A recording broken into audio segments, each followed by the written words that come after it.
کہنے کا مطلب ہے جن لوگوں نے یہ کہا کہ وہ نہیں ہے حضور کے ہیں کے بارے میں، جن کے عقیدے مشکوک رہے، وہ ہے سے تھے ہو گئے، لیکن محمد اللہ کے رسول پریشر کے ساتھ محمد اللہ کے رسول ہیں۔ ایک ہوتا ہے کہ ہیں ٹھیک، ایک ہوتا ہے ہیں تو پھر نظر آنے چاہیے، ایک ہے مدینہ شریف میں ہے، ایک ہوتا ہے وہ ٹوپی ہے، وہ لباس ہے، اگر ہے تو پھر نظر آنے کو نظر آ رہی ہے۔ یہ مبارک اس شاقان کی جماعت ہے، اگر ہیں تو پھر کہاں ہیں؟ پتا چلا کہ حضور کے ہونے کی جگہ، حضور کا حجرہ، حضور کا بیڈ، حضور کی مبارک خانقاہ کہاں ہے؟ تو ایک آواز آئی تھی حضور شیخ الاسلام شاہ صاحب اللہ سے، بڑے لطیف ہیں، نازک سے گھر میں رہتے ہیں، میرے حضور میری چشم تر میں رہتے ہیں، قیام ان کا نہ فرش زمین عرش بری، وہ اپنے چاہنے والوں کے گھر میں رہتے ہیں۔ سمجھ گئے؟ اب اگر کوئی پوچھے کہ ہیں تو کہاں ہیں، تو کہنا اپنے عاشقوں کے دل میں، اپنے عاشقوں کے، اونچی بولے، اپنے عاشقوں کے دل میں ہے۔ وہی محمد جن کے بارے میں ہمارا نظریہ ہے کہ صلی اللہ علیہ وسلم وہ اللہ کے رسول ہیں، تو ایڈریس اپنے عاشقوں کے دل میں ہے۔ ہم انہیں خط جو لکھیں تو اس خط پہ پتہ کیا لکھیں؟ خط انہیں لکھیں تو اس خط پہ پتہ کیا لکھیں؟ عرش اعظم لکھیں یا صرف مدینہ لکھیں؟ آقا کریم صلی اللہ علیہ وسلم اپنے عاشقوں کے دل میں رہتے ہیں۔ عاشق کہاں ہوتے ہیں؟ یہ شجرہائے مبارکہ، بڑے بڑے پیڑ پودوں کی قد میں ہوتے ہیں، بارش کے پانی سے ٹپکتے ہیں، یہ اچانک کہیں زمین کی کوکھ سے نکل آتے ہیں۔ یہ ہوتے کون ہیں؟ جن کے دلوں میں حضور رہتے ہیں۔ انہیں دلوں کی بھیڑ میں ایک نام ہے سرکار اویس کرنی کا، جن کے دل میں حضور رہتے ہیں۔ اللہ اکبر! عجیب! اچھا، مجلسیں بہت ہوئی، جلسے بہت ہوئے، میں نے لیکن اس نام پر، عبدالوکیل بھائی حافظ سلمان صاحب بیٹھے ہوئے، میں نے اس نام پر ہندوستان میں جلسے تو نہیں دیکھے، شاذ و نادر نہیں۔ سرکار خیر التابعین سرکار اویس کرنی رضی اللہ تعالی عنہ کے نام مبارکہ کے خاص منسوب کر کے کسی جلسے کو انعقاد کی صورت میں نہیں دیکھا، اگر دیکھا ہے تو جملے واپس، ٹھیک ہے؟ لیکن اللہ کا فضل ہے کہ آپ نے برات کی شب میں اس کانفرنس کو انہی کے نام سے منسوب کر دیا، جس کو حضور کا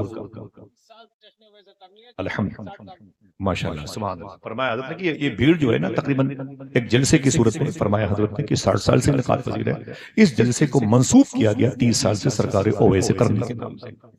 بڑی بڑی کتابیں ہیں، بڑے بڑے واقعات ان کے نام سے منسوب ہیں۔ یہ کون ہیں؟ ایک دو باتیں، پھر وہ پتہ ڈھونڈیں گے کہ وہ اور بھی زمین پر کوئی عاشق ہے جس کے دل میں حضور ہے، کہ وہیں سے چپٹر کلوز ہو گیا، وہ سلسلہ آگے نہ بڑھا۔ یہ ڈھونڈیں گے، تلاشیں گے، اور پھر کوشش کریں گے کہ انہی لوگوں میں ہم بھی شامل ہو جائیں، یا اپنی نسلوں کو شامل کر دیں، جن کو دیکھ کر کے لوگ کہیں وہ جو محمد اللہ کے رسول ہیں، اس کے دل میں قیام ہے، فلاں کے دل میں قیام ہے۔ آقا کریم صلی اللہ علیہ وسلم، میرے گھر کی کتاب ہے، سرکار مجاہد ملت کے خلفاء میں سے ہیں، سرکار حبیب ملت، وہ فرماتے ہیں کہ آقا کریم صلی اللہ علیہ وسلم اپنی مبارک مجلس میں تشریف فرماتے، اچانک حضور نے فرمایا، یہ بتائیں میرے عاشقوں کہ تم میں سب سے بڑا میرا عاشق کون ہے؟ تم میں میرا سب سے بڑا عاشق کون ہے؟ تو کسی نے صدیق عمر کی طرف دیکھا، کسی نے عثمان غنی کی طرف دیکھا، کسی نے مولا علی کی طرف دیکھا، عبد الرحمن بن عوف کی طرف، زبیر بن عوام کی طرف، بلال حبشی کی طرف دیکھا۔ حضور دیکھنے والوں کو دیکھتے تھے اور دیکھنے والے ایک دوسرے کو دیکھتے تھے۔ حضور کا سوال تھا کہ تم میں سب سے بڑا عاشق کون ہے؟ تو صحابہ کی نظریں ایک دوسرے کی طرف تاکتی تھی، تو حضور نے فرمایا، تم میں سے نہیں ہے جو سید العاشقین ہے، جو عاشقوں کا سردار ہے۔ صحابہ نے فرمایا، پھر وہ کون ہے؟ تو میرے آقا فرماتے ہیں، وہ قرن میں رہتا ہے، اس کا نام اویس کرنی ہے۔ قرن سینگ کو بولتے ہیں، جہاں ان کی زمین ہے وہاں سے خدائی کے دوران سینگ نکلی تھی، قرن، اسی لیے اس کو قرن کہا جاتا ہے۔ یہ یمن کا حصہ ہے، مدینہ منورہ سے تقریباً یہ 900 کلومیٹر کے فاصلے پر، جسے یمن کہا جاتا ہے۔ آقا کریم صلی اللہ علیہ وسلم کے فرمایا کہ وہ جو اویس میرا ہے نا، قرن میں رہتا ہے، وہ میرا سب سے بڑا عاشق ہے۔ صحابہ نے کہا، حضور ہمیں تو اسے جانتے نہیں ہیں، یہ کون ہے؟ کبھی دیکھا نہیں ہے۔ یہ جملہ اس وقت کہا جا رہا ہے جب لوگوں کے گھروں کے دروازوں پر نیم پلیٹ لگی ہوئی ہے، یہ ڈاکٹر صاحب کا مکان ہے، یہ چیف جسٹس، یہ جج صاحب کا ہے، ایڈوکیٹ صاحب کا ہے، یہ عامل صاحب کا ہے، یہ معوض صاحب کا ہے، یہ امام صاحب کا ہے، یہ خطیب صاحب کا ہے، یہ محدث وقت کا حجرہ ہے۔ ایسے موقع پر سرکار اویس کرنی کے بارے میں حضور کا یہ کہنا، غلاموں نے کہا، حضور یہ کون ہے؟ ہم اسے جانتے نہیں۔ میرے آقا فرماتے، میرے اویس کو زمین والے نہیں جانتے، لیکن آسمان پر میرے اویس کا ڈنکا بجا۔ ہم زمین پر چاہتے ہیں لوگ مجھے جان جائیں، آسمان پر کوئی جانے کہ نہ جانے۔ آقا کریم صلی اللہ علیہ وسلم نے پھر فرمایا تھا، اے میرے غلاموں، تم میں سے کوئی میرے اویس سے نہیں ملے گا، ہاں عمر تم اور علی تم ان سے ملو گے۔ سب کو یاد ہے، ساری باتیں آپ کو یاد ہے، کیونکہ برابر محفلیں ہوتی ہیں تو ایک دو باتیں ہیں وہ عشق کی طرف ہم لے کے چلیں گے اور آپ کے قدموں کو چومتے ہوئے میرے آقا فرماتے ہیں، ہاں اے عمر تم اور اے علی تم ملو گے۔ آقا کریم صلی اللہ علیہ وسلم نے اعلان فرمایا، اویس کرنی کہاں ہے؟ 900 کلومیٹر کے فاصلے کہاں پر ہے؟ ابھی کوئی حضور کا مبلغ وہاں نہیں پہنچا کرنے میں، کوئی حضور کا سفیر نہیں پہنچا کرنے میں، کوئی حضور کا ایمبیسڈر نہیں پہنچا کرنے میں، لیکن اپنے اس مبارک جماعت کے عاشقوں کے سردار اویس قرنی لوگوں کو علم رسول کی تعلیم دیتے تھے۔ جب ان سے پوچھا گیا کہ آپ کو کیسے خبر کہ حضور کا قول یہ ہے، آپ کو کیسے خبر کہ حضور کے نے اس مسئلے کے بارے میں کیا فرمایا، تو فرمایا یہ ساری تعلیم روحانی طور پر اللہ کے رسول مجھے دیا کرتے ہیں۔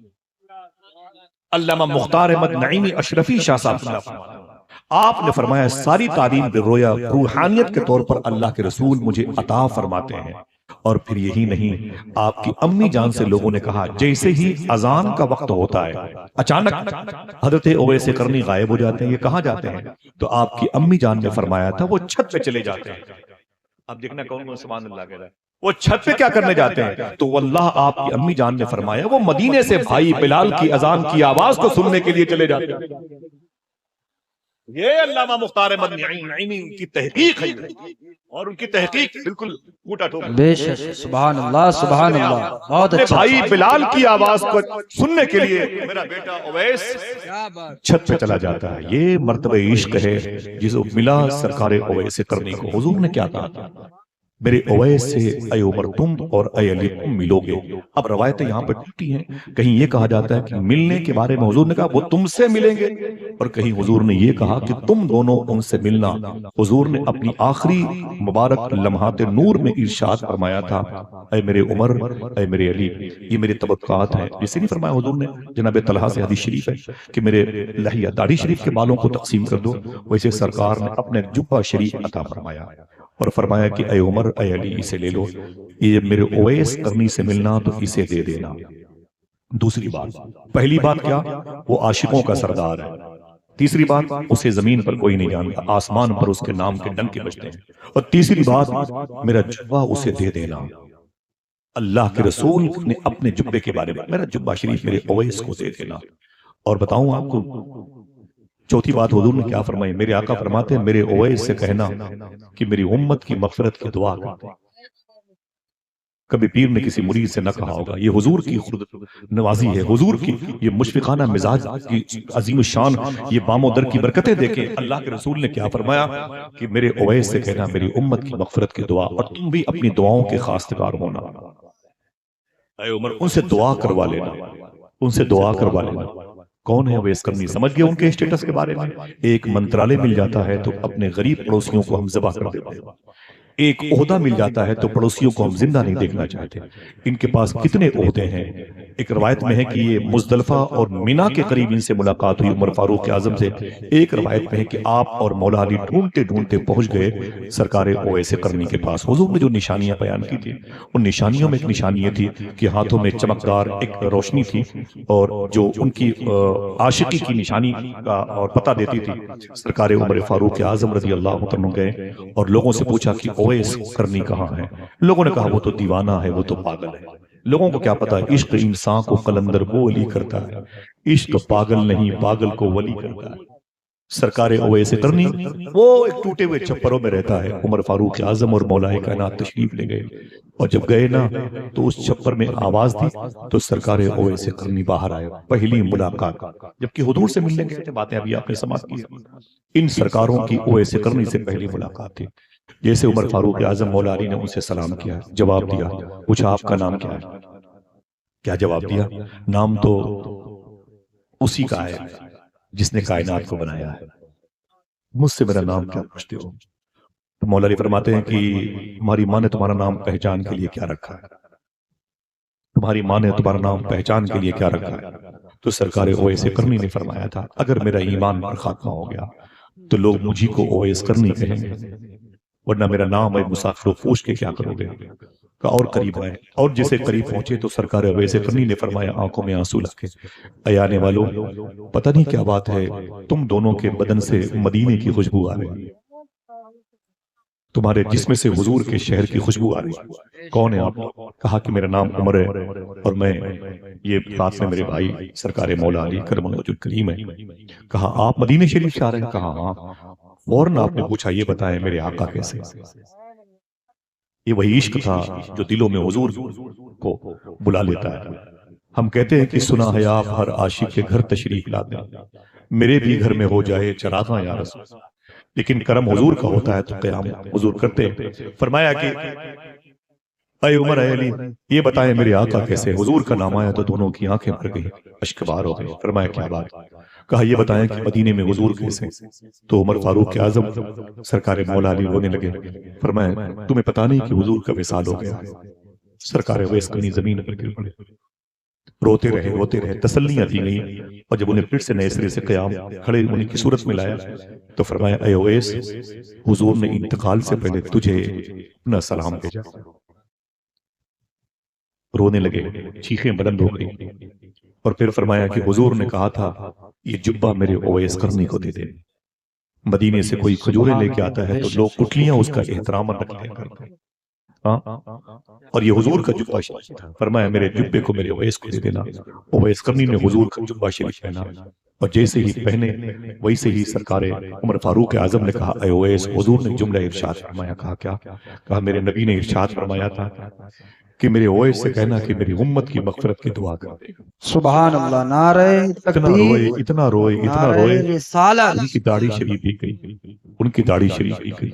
اللہ اکبر، سجدے میں چلے گئے، 2 رکعت نماز پڑھی اور روتے رہے، اور کہا اے میرے مولا اس جبے کے صدقے میں اپنے حبیب کی امت بخش دے، اس میں حضور کے بدن کی خوشبو آ رہی ہے، اس کے صدقے میں اپنے حبیب کی امت کو بخش دے، اس کے ایک تار و پود کے صدقے میں اپنے حبیب کی امت کو بخش دے، اس کے تانے بانے کے صدقے میں حضور کی امت کو بخش دے۔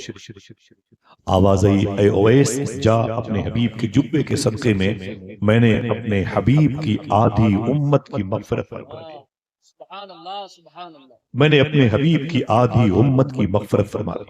یہ شکر کا مقام ہے، ذرا کوئی دل سے بولے اے اللہ تیرا شکر ہے، اونچی بولے دعا کرو ان آدھی امت میں آپ لوگ شامل ہوں، ہاتھ اٹھا کے بولو آمین، دعا کرو اس آدھی امت میں آپ لوگ شامل ہو۔ میں اپنے آپ کو بھی ہٹا کے بات کرتا ہوں، اس آدھی امت میں آپ لوگ شامل ہو۔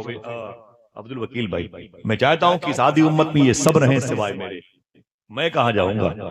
تفریح الخاطر میں علامہ عبد القادر اربلی رحمت اللہ تعالیٰ نے لکھا ہے کہ لالچ بڑھ گئی، آپ نے کہا کہ اے میرے مولا وہ جو آدھی بچی ہے اس کو آدھی بخش دی نے، فرمایا وہ جو آدھی بچی ہے اس کو بھی بخش دی۔ لالچ بڑھ گئی، حضور کی امت کا معاملہ ہے، گنہگار ہے تو کیا ہوا، ہے تو حضور کی امت۔ تو تفریح الخاطر میں علامہ عبد القادر اربلی کی آواز آئی اے ہوئے سن، آدھی تو اس جبے کے صدقے میں بخش دی، آدھی عبد القادر جیلانی کی دعا سے بخش دی، آدھی عبد القادر جیلانی کی دعا سے۔ بڑے لطیف ہیں، نازک سے گھر میں رہتے ہیں، میرے حضور میری چشم تر میں رہتے ہیں۔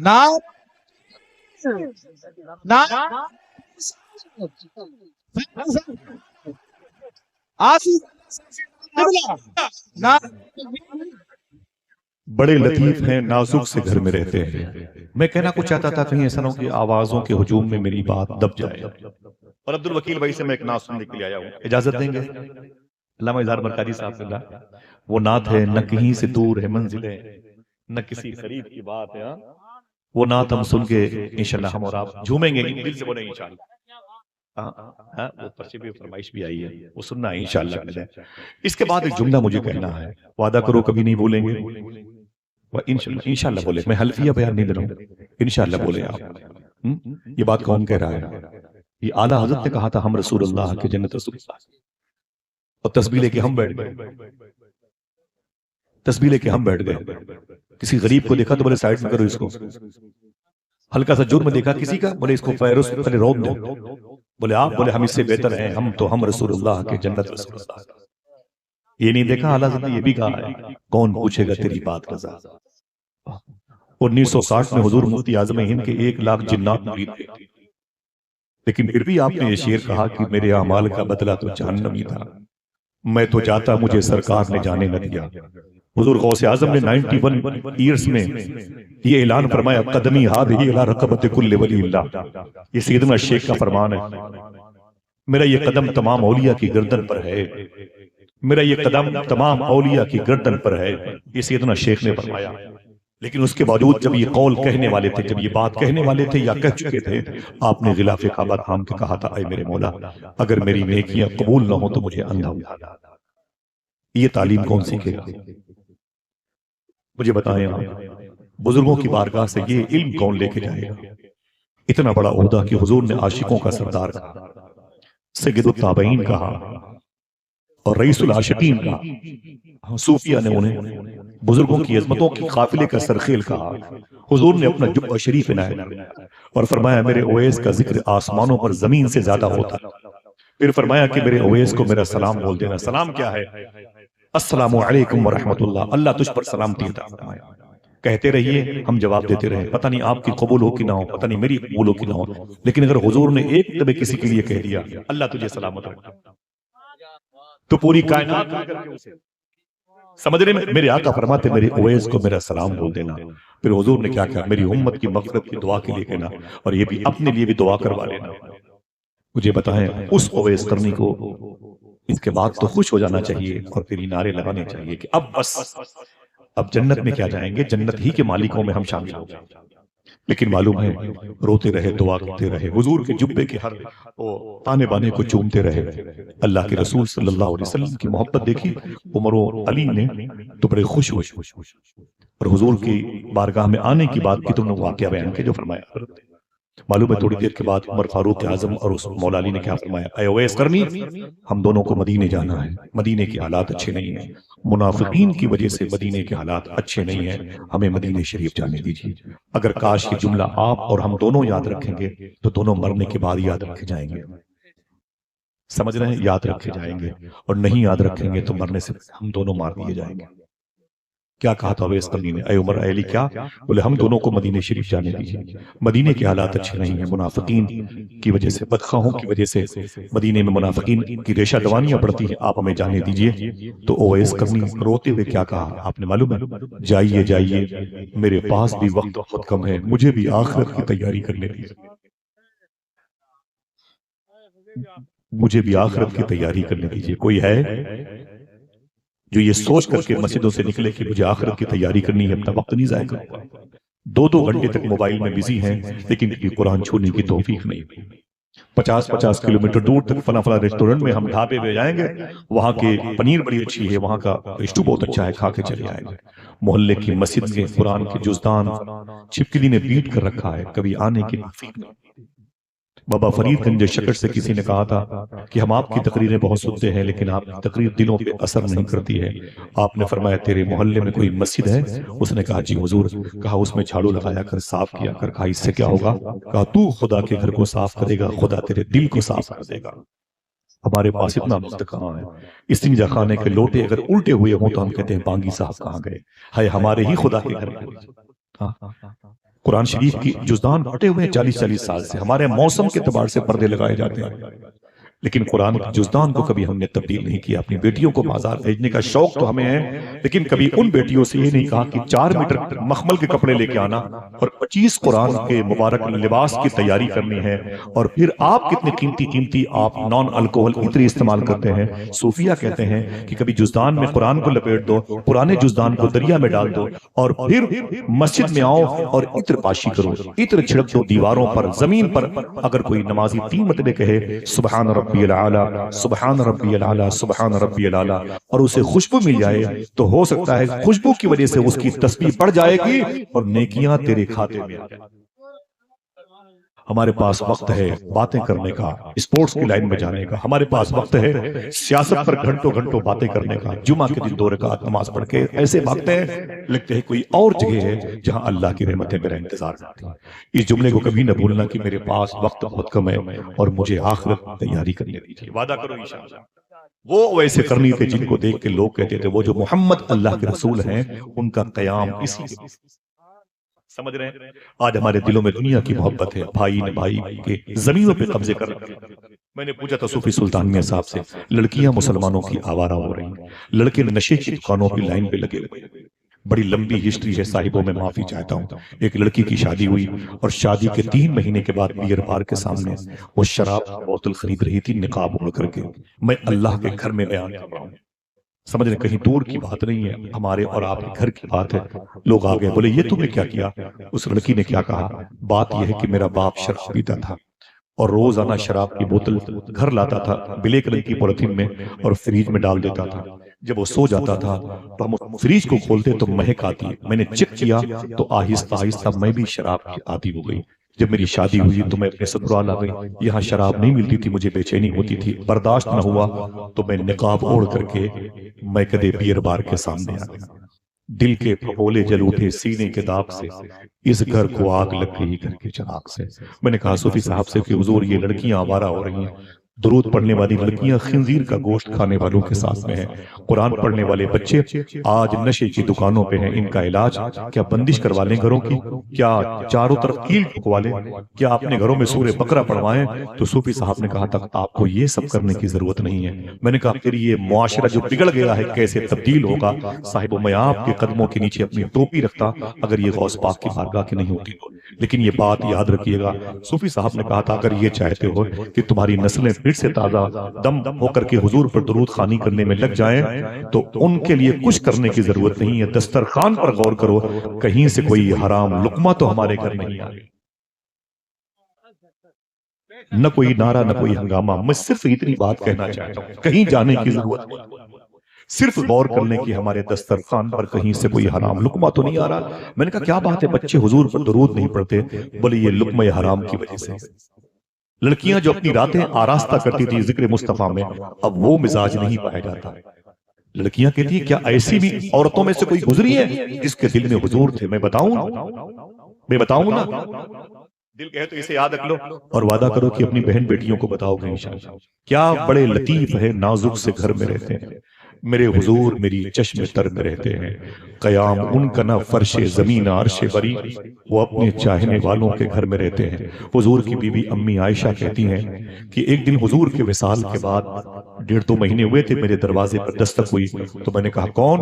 ایک لڑکی کی آواز ہے، امی دروازہ کھولیں۔ حضور کی بیوی امی عائشہ کہتی میں نے دروازہ کھولا، جب دروازہ کھل گیا تو میں قریب گئی تو اس نے مجھے سلام کیا۔ میں نے کہا کیا بات ہے؟ اس نے کہا کہ امی میں مدینے کی ہوں، ایک ضروری کام سے آئی ہوں۔ سننا صاحب، لیٹری میں اتنے قیمتی پتھر لگا لیے ہم نے کہ 2-2 لاکھ روپے ہمارے واش روم میں خرچ ہو گئے، لیکن پوچھو کبھی مدینہ دیکھا ہے؟ تو کہتا آپ دعا کیجیے، آپ دعا کیجیے۔ 70 لاکھ گاڑیوں پہ سفر کرتے ہیں لوگ، لیکن خدا شریف جانے کی خواہش نہیں پھیلا۔ مجھے بتائیں آپ کیا تکلیف ہوتی ہے مدینہ شریف جانے میں، کیا دقت ہوتی ہے کعبۃ المشرفہ کی زیارت کرنے میں؟ لڑکی کہتی ہے امی عائشہ سے کہ امی ایک ضروری کام سے آئے ہوں۔ کہا کیا؟ اس لڑکی نے کہا کہ امی میں حضور کی مزار شریفہ کو دیکھنا چاہتے ہیں، جان ہے عشق مصطفیٰ کتاب، میں حضور کی مزار شریفہ کو دیکھنا چاہتی ہوں، حضور کی بارگاہ کو۔ امی عائشہ کہتی ٹھیک ہے چل۔ امی عائشہ نے اپنے گھر کے پردے ہٹائے اور سامنے روضے مصطفیٰ صلی اللہ علیہ وسلم، سکون قلب کی لہروں سے یوں محسوس ہوتا ہے کوئی ہے مائل لطف و کرم پوشیدہ۔ کہتے ہیں امی عائشہ کہتی میں نے سلام کیا حضور کی بارگاہ میں، الصلاۃ والسلام علیک یا رسول اللہ، الصلاۃ والسلام علیک یا نبی اللہ۔ لیکن امی عائشہ کہتی ہیں جیسے اس لڑکی نے حضور کی مزار شریفہ کو دیکھا اس سے برداشت نہ ہوا، زمین پر گر پڑی اور حضور کی قبر انور شریف کی مٹی کو اٹھا کے چومنے لگی، اپنی آنکھوں سے لگاتی، اپنی پیشانی پر لگاتی، اپنے بالوں پر ملتی اور کہتی اے مدینے والے آقا، اے شہنشاہ حسینہ، آپ کہاں چلے گئے؟ سرکار میرا شوہر میرے گھر پہ ہے، میرے بچے میرے گھر پہ ہیں اور میری مائیں میرے گھر پہ ہے، میرا پورا قبیلہ میرے گھر پہ ہے، لیکن سرکار آپ نہیں ہیں تو مدینے میں اچھا نہیں لگتا، بغیر آپ کے مدینے میں سکون نہیں ملتا۔ میرے آقا آپ کہاں چلے گئے ہم لوگوں کو چھوڑ کر کے؟ کوئی مدینے میں ہنستا ہے تو دل پہ چوٹ لگتی ہے، کوئی مسکراتا ہے تو دل پہ ہتھوڑے مارے جیسا مزاج بنتا ہوا نظر آتا ہے۔ سرکار آپ کرم فرمائیں، میں آپ سے ملنے کے لیے آئی ہوں۔ حضور میں آپ کو دیکھنا چاہتی ہوں، سرکار آپ کہاں ہیں؟ میری دعا یہ ہے سرکار، یا تو آپ جہاں ہیں مجھے وہاں بلا لیں، یا میں جہاں ہوں وہاں آپ آ جائیں۔ روتی رہی امی عائشہ کہتی رہی، میں قرآن پڑھتی رہی، اور وہ لڑکی قبر رسول کے قریب بیٹھ کے روتی رہی، اے مدینے والے آقا، بغیر آپ کے مدینے میں اچھا نہیں لگتا، سورج بھی نکلتا ہے تو اندھیرے کا احساس ہوتا ہے، چاند بھی چمکتا ہے تو چاندنی میں جان نہیں ہوتی ہے، سنسان ہے فضا بڑی اندھیری رات ہے، رہبر خاموش ہے تو لٹیروں کی گھات ہے، اے رہزنوں یہ جان لو، یہ جسم لوٹ لو، یہ دل نہ دوں گا اس میں مدینے کی بات ہے۔ امی عائشہ کہتی ہیں میں نے کہا وہ لڑکی سے کہ تو بڑی تڑپتی ہے، اس نے کہا ماں مجھ سے حضور کو، مجھے حضور سے باتیں کرنے دیں، میں حضور سے بات کرنے آئی ہوں، پہلی مرتبہ حضور سے ملنا چاہتی تھی لیکن حضور نہیں، اپنی قبر شریف میں وہ تڑپتی رہی، اچانک خاموش ہو گئی۔ امی عائشہ کہتی ہیں میں نے اس وقت کے حساب سے جو فاتحہ خوانی کا اصول تھا قرآن کی حیثیت سے گئی تھی، میں نے تکمیل کی، ختم کیا، اور میں نے کہا چلیں پردہ ہٹایا، میں نے کہا اس بچی سے بیٹی اٹھ، چل باہر چل۔ دیکھیں میری ماں بہنیں جو آپ تک اس میسج کو آپ کے ذریعے سے سنیں گی، آپ انہیں سنائیے گا۔ امی عائشہ کہتی میری آواز پر اس نے کوئی حرکت نہیں کی، میں نے کہا اے بیٹی اٹھ، چل باہر چل، وقت مکمل ہو گیا، کوئی جواب نہیں آیا۔ امی عائشہ کہتی ہیں جب میں نے اسے بیٹھ کر کے اٹھانا چاہا، میں خود بیٹھ گئی، جو چیخ اس کی نکلی تھی قبر رسول کو دیکھ کر کے وہ چیخ میری نکل گئی۔ لوگوں نے کہا کیا؟ امی عائشہ کہ جب میں نے اس کی نبض پکڑی تو میں نے محسوس کیا کہ اس لڑکی کا تو حضور کی قبر شریف سے کہیں انتقال ہو گیا۔ بریلی شریف سے آواز آئی تھی، گر وقت اجل سر تیری چوکھٹ پہ دھرا ہو، جتنی تو قضا ایک ہی سجدے میں ادا ہو۔ میرا امام کہتا ہے جان ہے عشق مصطفیٰ روز فضو کرے خدا، جس کو ہو درد کا مزہ ناز دوا اٹھائے گا۔ صاحب وہ بھی تو ایک لڑکی تھی، ایک لڑکی ہماری بھی اپنے دوپٹے کو پرس میں رکھ کے جاتی ہے، کیسے کوئی کہے گا وہ محمد جو اللہ کے رسول ہے اس کے دل میں ہے؟ ایک لڑکے ہمارے بھی تو ہیں، کیسے ان لڑکوں کو دیکھ کے کوئی کہے گا وہ جو محمد اللہ کے رسول ہے اس کے دلوں میں قیام کرتے ہیں۔ دل اتنے گندے نہ کر لیے جائیں، صوفی سلطان میں کہتے ہیں کہ حضور تیرے دل میں کبھی نہ آئے۔ آنکھیں موبائل کی اسکرین پر دیکھنے والی لڑکیوں کی تصویروں کو دیکھ کے اس قدر برباد نہ کر لی جائے کہ کبھی حضور کو ہم خواب میں نہ دیکھ پائیں۔ سمجھے؟ یہ ملبوس خوشنما ہے مگر کھوکھلے ہے جسم، چھلکے سجے ہوئے ہیں پھلوں کے دکان میں۔ وعدہ کرو اپنے بچوں کو حلال کھلا کے عاشق رسول بنائیں گے، کوئی نعرہ نہیں، کوئی ہنگامہ نہیں، وعدہ کرو انشاءاللہ۔ آج کی اس مبارک محفل میں نہیں کہتا کہ آپ اپنے بچوں کو جامعہ ازہر بھیج دیں اور جامعہ الرضا بھیج دیں، جامعہ علیمیہ جمدہ شاہی اور جامعہ اسلامیہ بھیج دیں، جامعہ ازہر ایجپٹ بھیج دیں، لندن کی آکسفورڈ بھیج دیں، کیلیفورنیا بھیج دیں۔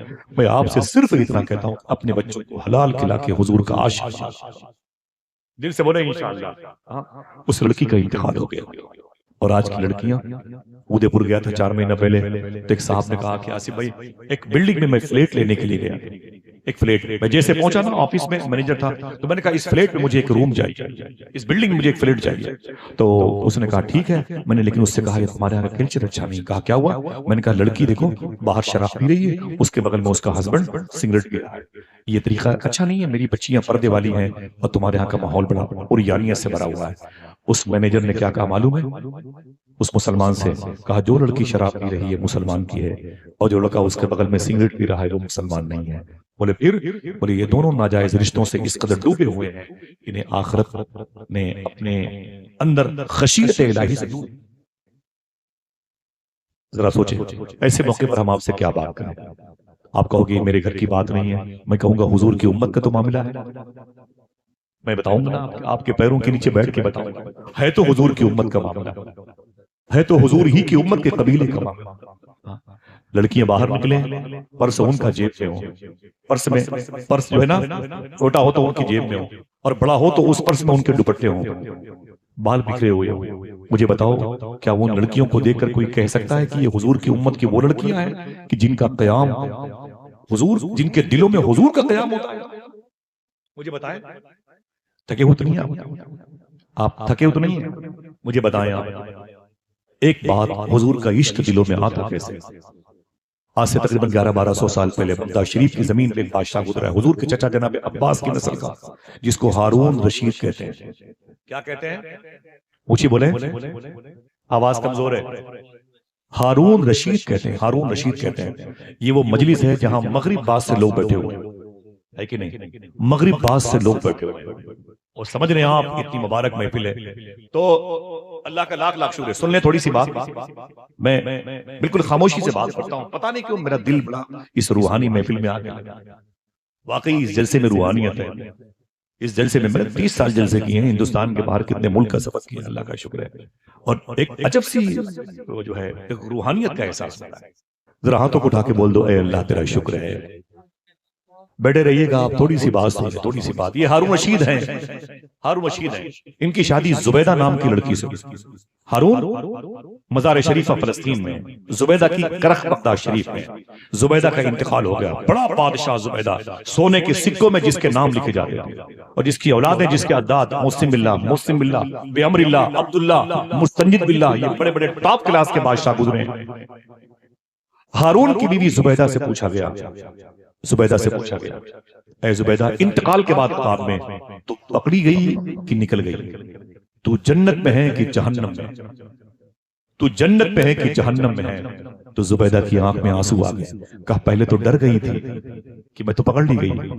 بولے ہوا کیا؟ بولے اللہ کے حضور مجھے پیش کیا گیا، اللہ نے مجھ سے کہا تو زبیدہ ہے؟ میں نے کہا ہاں میرے مولا۔ اللہ نے کہا تو ہارون کی بیوی ہے؟ میں نے کہا تیرے فضل سے۔ اللہ نے کہا تو نے بڑے نیک کام کیے ہیں؟ میں نے کہا وہ بھی تیری توفیق سے۔ اللہ نے کہا تو نے حاجیوں کے لیے نہر زبیدہ کھدوائی؟ میں نے کہا تیرے کرم سے۔ اللہ نے کہا تو نے میرے دوست بہلول دانا سے بڑی محبت کی ہے۔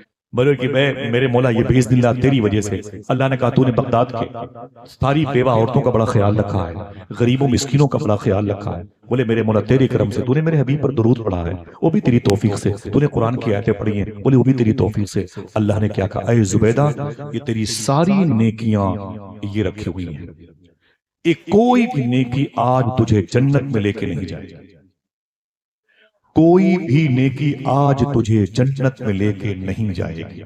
زبیدہ کہتی ہے میری روح تھی، رونے لگی اللہ کے حضور۔ میں نے کہا حضور وہ نیک میرے مولا وہ نیکیاں میری برباد ہو گئی جو میں نے بڑے ہی اخلاص کے ساتھ کی تھی۔ حاجیوں کے پانی کے لیے میں نے کتنی لمبی نہر کھدوائی تھی، نہر زبیدہ، کیا وہ کام بھی قبول نہ ہوا؟ بڑے رویا۔ میں نے کہا میرے مولا یہ ساری نیکیاں میرے کام کی نہیں ہیں، کیا میں جہنم میں جاؤں گی؟ تو اللہ نے کہا نا اے زبیدہ تیری ایک نیکی تیرے کام کی ہے۔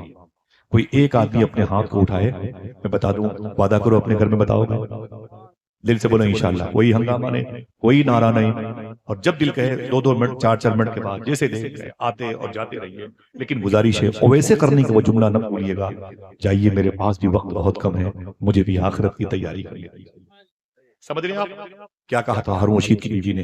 میرے مولا کیا میں جہنم میں جاؤں گی؟ آواز آئی نہیں۔ اللہ نے کہا اے زبیدہ تیری ایک نیکی بڑے کام کی ہے۔ بولے میرے مولا وہ کیا؟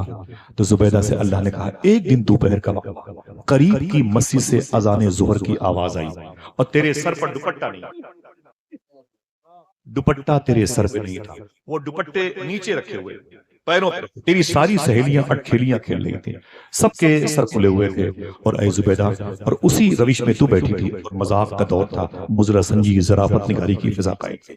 اچانک جیسے اذان کی آواز آئی تو نے کیا کیا؟ اپنے دوپٹے کو اپنے سر پہ رکھ لیا۔ سنے سنے اپنے دوپٹے کو اپنے سر پہ رکھ لیا اور اپنی سہیلیوں سے کہا اذان کی آواز آ رہی ہے، اس کا احترام۔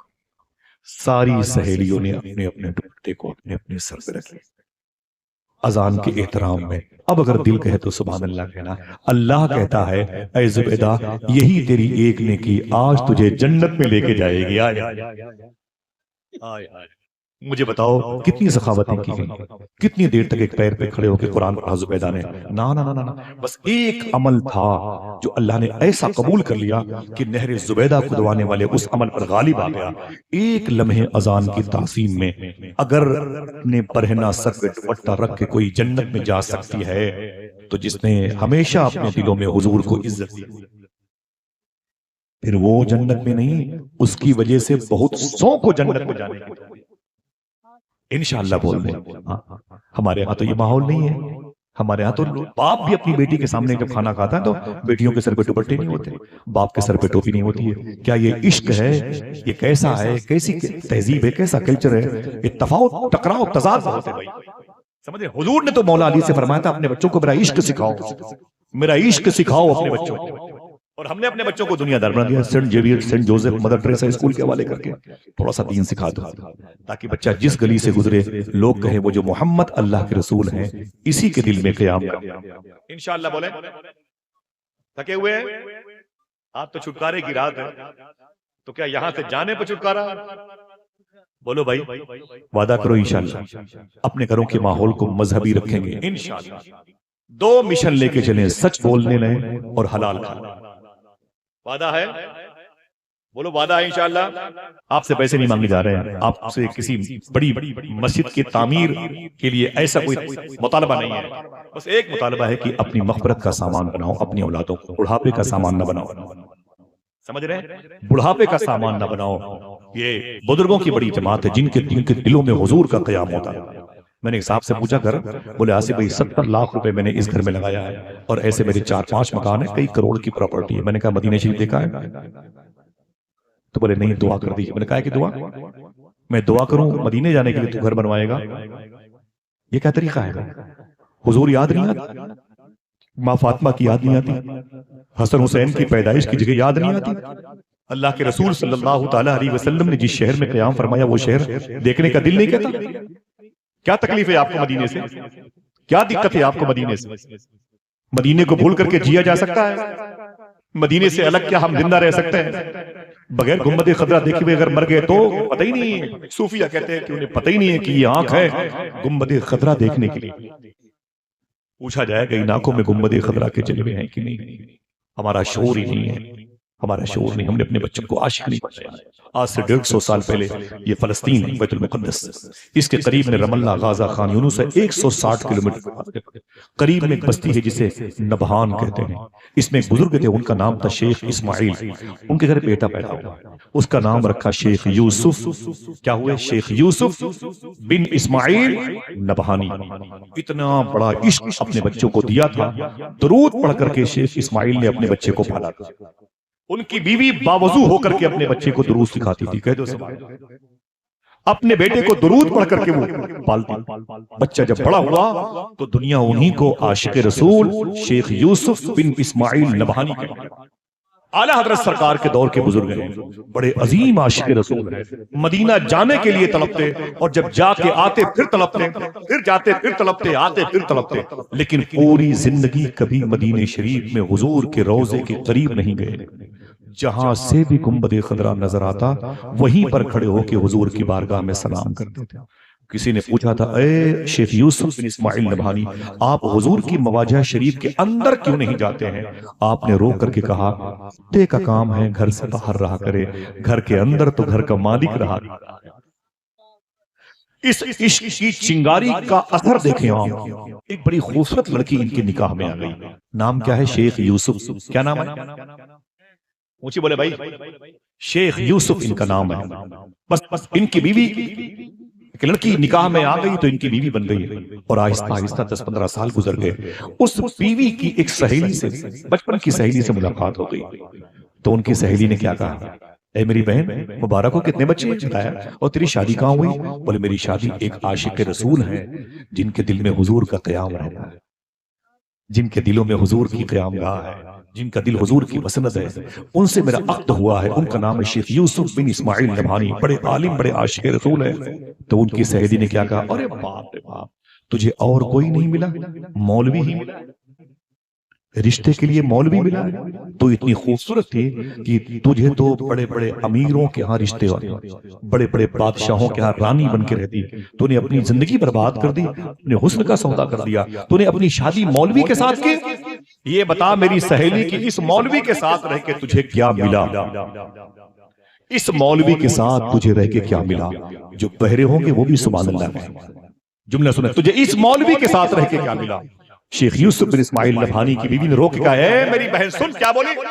تجھے اس مولوی کے ساتھ رہ کے کیا ملا؟ بتاؤں کیا ملا؟ کہا جب سے میں اس کے نکاح میں آئی ہوں اب تک میں نے 86 مرتبہ خواب میں اللہ کے رسول کی زیارت کا شرف حاصل کر لیا۔ آپ کیا چاہیے؟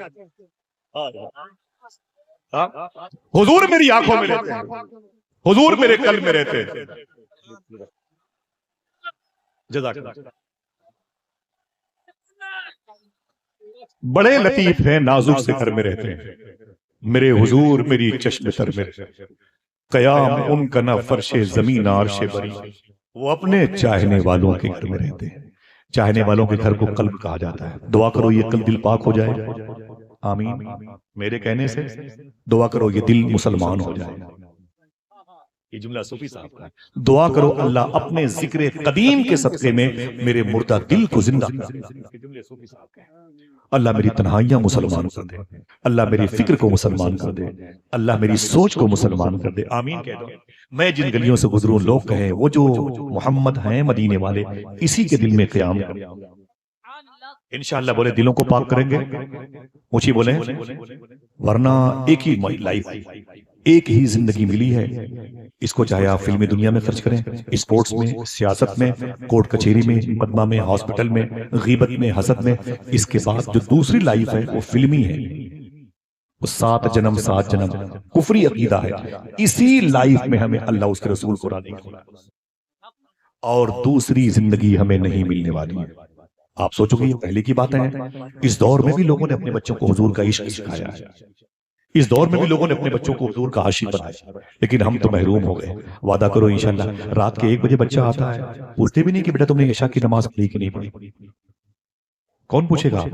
سنسد جی پوچھیں گے، ودھائک جی پوچھیں گے، بتائیں چیئرمین صاحب پوچھیں گے آپ کے بیٹا نماز پڑھا کہ نہیں پڑھا؟ بھائی آپ کا بیٹا باہر سروس کرتا ہے، آپ نہیں پوچھتے میرے بیٹے جو پیسے بھیجنا حلال کے بھیجنا؟ بولو بھائی یہ ہمارا تو حق ہے، اگر ہم نہ پوچھیں گے تو پھر کون پوچھیں گے؟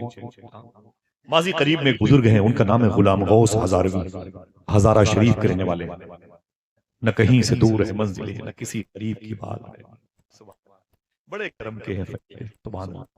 دعا کرو انشاءاللہ یہ محفل ہماری قلب کی تبدیلی کا سامان ہے۔ تو رسمی طور پر ساری باتیں جیسے میں ہوں، کتوں سے بدتر انسان ہوں، میری باتیں کیا کریں گے، لیکن دعا کرو کہ آپ اور ہم کو دونوں کو اللہ آج کی رات میں سچی توبہ کی توفیق عطا فرمائے۔ آمین کہہ دو، آمین، دل سے بولے انشاءاللہ آمین۔ دیکھیں اس دور میں بھی ایسے لوگ آئے، عاشق آئے، آپ بولتے یہ عنقا ہیں، خیالی پرندے ہیں، عشق رسول، بولے یہ تو پرانی چڑیا ہے، یہ کوئی باز رہا ہوگا۔ نہ اس دور میں بھی لوگوں نے حضور سے محبت۔ نام ہے غلام غوث ہزاروی، ہزارہ شریف کے ہیں۔ بیٹا پیدا ہوا تو بیوی سے کہنے لگے بغیر وضو کے دودھ نہ پلانا، اپنی بیوی سے کہا بغیر وضو کے میرے بیٹے کو دودھ نہ پلانا۔ بولے کیا ہوگا؟ بولے بیٹا بڑا ہو کے عالم بنے کہ نہ بنے، عاشق ضرور بننا چاہتا۔ حضور کا عشق میں کرم ہوا، غلام غوث ہزاروی کا بیٹا بڑا ہو گیا، 21 سال کا، اچانک اس کی طبیعت علیل ہو گئی، اس بیٹے کی طبیعت بگڑ گئی۔ جب طبیعت علیل ہوئی تو غلام غوث ہزاروی نے اپنے بیٹے کو ہاسپٹل میں لا کر ایڈمٹ کر دیا۔ ڈاکٹروں نے بڑی کوشش کی، ہزارہ شریف کے بڑے بڑے ہاسپٹل کے ڈاکٹر سے آ گئے، لیکن مرض بڑھتا گیا، جو دوا کی آہستہ آہستہ اس کا ویٹ کم ہونے لگا، طبیعت بگڑ گئی اور پھر وہ بحال نہ ہوئی۔ ایک دن ڈاکٹروں نے غلام غوث ہزاروی سے کہا حضرت فرمایا کیا بات ہے؟ اپنے بیٹے کو لے کے جائیں۔ کہا کیوں؟ کہا آپ کا بیٹا مرنے والا ہے، 4-5 گھنٹے کے بعد ہی مر جائے گا، گھر لے کے جائیں، در و دیوار دکھا دیں، گھر کے جو ہے قریب کے افراد سے ملاقات کروا دیں، اب یہ بچے گا نہیں۔ غلام غوث ہزاروی رونے لگے، بولے میری جان بھی لے لو، میرے بیٹے کی صحت یابی کی لگ جاؤ۔ کہا نہیں یہ آخری الٹیمیٹم ہے۔ اپنے بیٹے کو اٹھایا بیڈ سے اور رکھ دیا ٹیبل پہ، کہا لے جاؤ۔ غلام غوث ہزاروی کہتے میں رونے لگا، میں نے اپنے بیٹے کو اٹھایا، زندہ لاش اپنے گھر کی طرف آیا، پاؤں بوجھل ہو گئے۔ میں گھر میں آیا تو ایک چارپائی تھی، اس پر میں نے اپنے بیٹے کو لٹا دیا۔ میرا بیٹا میرے گھر کے دیوار کو دیکھتا روتا، اور میری بیوی میرے سامنے تھی، میری بیوی کے بار بار ہاتھوں کو چومتا، اپنی ماں کے ہاتھوں کو چومتا۔ غلام غوث ہزاروی کہتے ہیں کہ میں بیٹھا ہوا تھا، کبھی اس کی آنکھوں سے آنسو میں پوچھتا، کبھی میری بیوی پوچھتی۔ اچانک تھوڑی دیر کے بعد دروازے پہ دستک ہوئی، میں نے کہا کون؟ کہا غلام غوث ہزاروی سے ملنا ہے۔ میں نے کہا کیا بات ہے؟ اس نے کہا آپ گھر بیٹھے ہوئے ہو؟ میں نے کہا تھوڑی تکلیف ہے، کوئی بات نہیں، بولو۔ بولے قریب میں پنجاب میں، ہندوستان کے پنجاب قادیانی فرقے کے کچھ لوگ یہاں آئے ہوئے ہیں جو لوگوں کے عقیدے کو خراب کر رہے ہیں، اور آپ گھر بیٹھے ہوئے ہو۔ اگر ایک بھی شخص کا عقیدہ خراب ہو گیا نا تو تمہاری شکایت حضور کی بارگاہ میں۔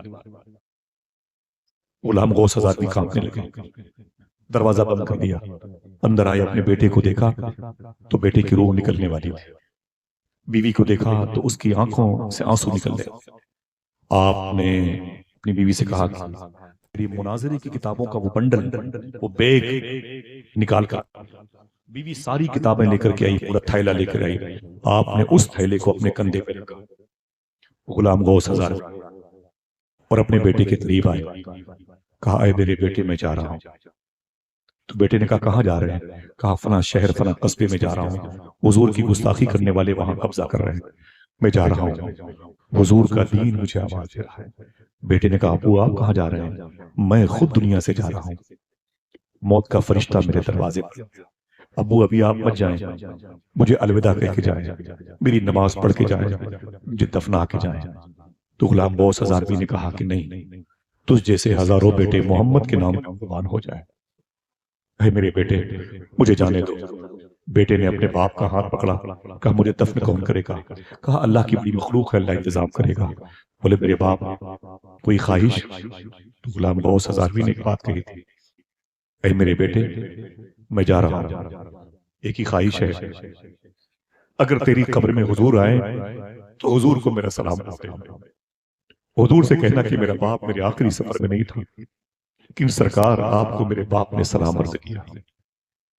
اتنا کہا گھر سے نکل گئے، قریب بس اسٹاپ تھا، بس پہ بیٹھ گئے، شیشہ بس کا بند، آواز آئی یہ کیا اس بس میں غلام غوث ہزاروی ہیں؟ شیشہ کھول کہا کہ کیا بات ہے؟ میں ہوں، کیا بات ہے؟ آواز آئی اترے، کہا کیوں؟ کہا بیٹا مر گیا، اس کی نماز جنازہ پڑھ کے جاؤ۔ آپ نے کہا کہ تیرا دل کہے تو پڑھ دینا، مجھے حسین کے نانا کا دین آواز دے رہا ہے، مجھے قرآن کی عظمت آواز دے رہی ہے، مجھے اللہ کے رسول کا دین آواز دے رہا ہے، جس دین کو حسین پاک نے بڑی قربانیوں سے بچایا ہے، آج اس دین کے چراغ کے بجھنے کا وقت قریب نظر آ رہا ہے، لیکن میں اسے بجھنے نہیں دوں گا، جا میرے بیٹے کو تیرا دل کہے تو دفن کر دینا، جا۔ اتنا کہا اور چلے گئے، بس چلی گئی، پہنچے مناظرے کا، بدعقیدوں کو بلایا، کئی دنوں تک مناظرے چلتے رہے، آخر ظالموں کو بدعقیدوں کو شکست فاش ہوئی، وہ بھاگے اپنے اپنے گھر، آپ نے کتابوں کا بنڈل اپنے کندھے پہ رکھا، بس لے کر کے اپنے شہر آئے واپس، اور جیسے اپنے گھر کی طرف جا رہے ہیں آنکھوں سے آنسو ہے، گیا تھا تو بیٹا میرے گھر پہ تھا، آج میرا بیٹا میرے گھر پہ نہیں ہوگا۔ دروازے پر گئے، جیسے دروازے پر کھڑے ہو کے سلام کیا، دروازے کو کھولا تو سامنے بیوی بیٹھی تھی، اور بیوی کے سروں میں سفیدی آ گئی، ٹینشن میں آنکھیں اس کی سرخ ہو گئی تھی، اور اس کے بال بوسیدہ تھے، مٹی کے گرد و غبار نے قبضہ کر رکھا تھا، کپڑے بڑے پرانے تھے، زمین اوریے پر بیٹھی تھی، مجھے دیکھا تو رونے لگی، میرے بیٹے کا بستر خالی تھا، میں نے کہا کہ میری بیوی کیا ہوا؟ بولے اب آئے ہو، بیٹا تو مر گیا۔ میں نے کہا بیٹا مر گیا، لیکن اللہ کا شکر ہے کہ نبی کا دین نہیں بنا۔ اے میری بیوی یہ بتا کیا ہوا؟ بیوی نے کہا کہ بیٹا اسی دن چلا گیا ہے، روئے بہت، پھر کہا یہ بتا کہ میرے بیٹے نے کچھ کہا تھا مرنے سے پہلے؟ تو بولے آپ نے اپنے بیٹے سے کیا کہا تھا؟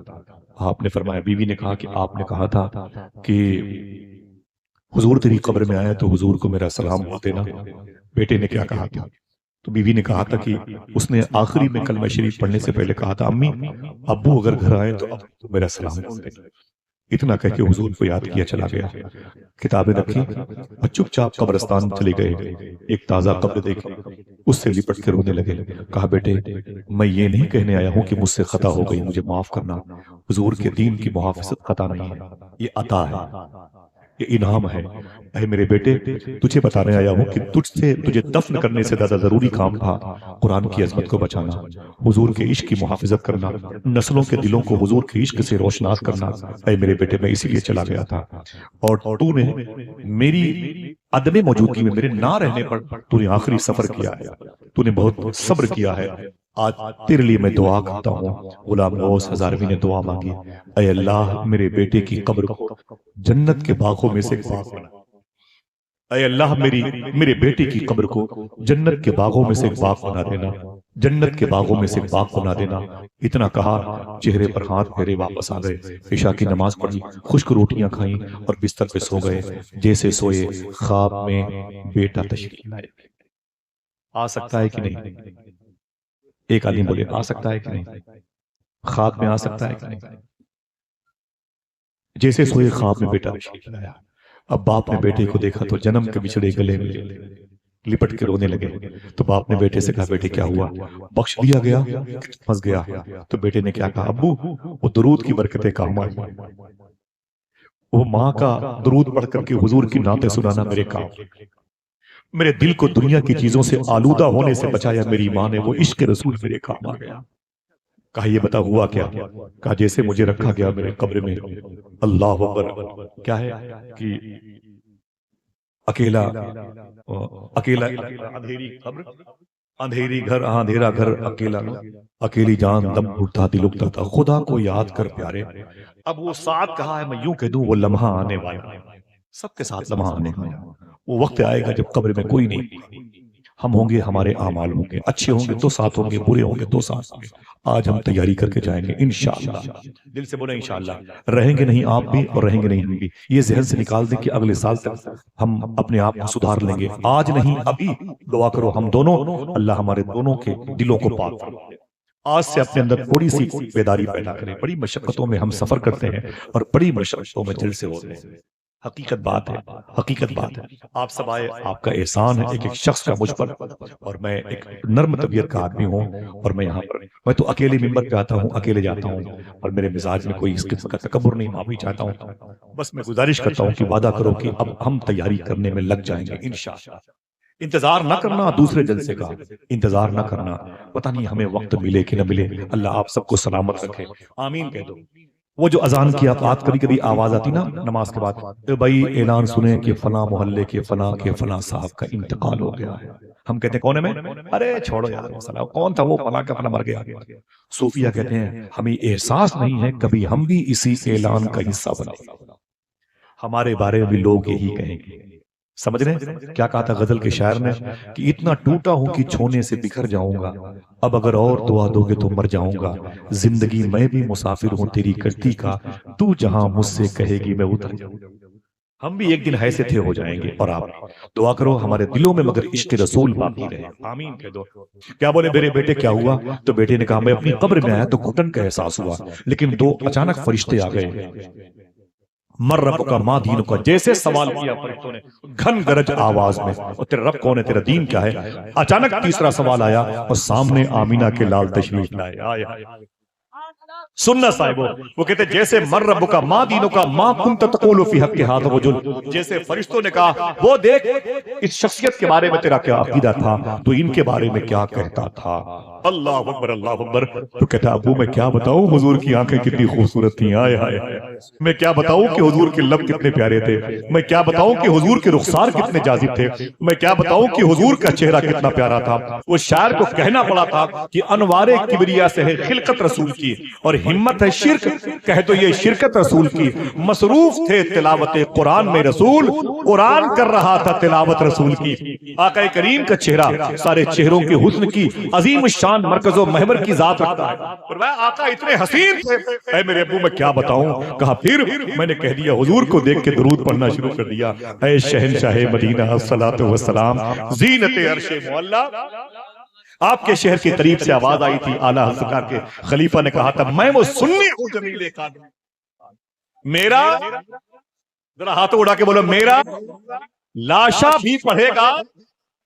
مجھے بریلی شریف کے معتمد لوگوں نے بتایا کہ آصف بھائی جیسے شیخ جمیل قادری کا جنازہ اٹھا تھا جنہوں نے یہ شعر کہا، میں وہ سنی ہوں جمیل قادری مرنے کے بعد میرا لاشا بھی پڑھے گا، بتایا رب کعبہ کی قسم ان کی لاش کے قریب سے آواز آ رہی تھی الصلاۃ والسلام، الصلاۃ والسلام۔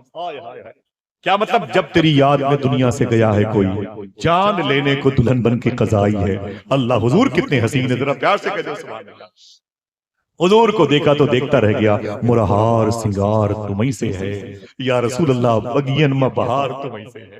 حضور آئے تو پھر روشنی ہی روشنی، ذرا پیار سے بولو، حضور آئے تو روشنی ہی روشنی۔ بولے پھر میں نے حضور کے بارے میں بتایا کہ حضور ہی تو ہیں میرے جن کو دیکھنے کے لیے میں آیا ہوں، سمجھے؟ ایک شعر سنا آپ نے ابھی پڑھا میرے بھائی نے، جس شاعر کا شعر نا، وہ ان کا ایک شعر بڑا مشہور ہے، حضور بیدم شاہ صاحب کی ملاقات۔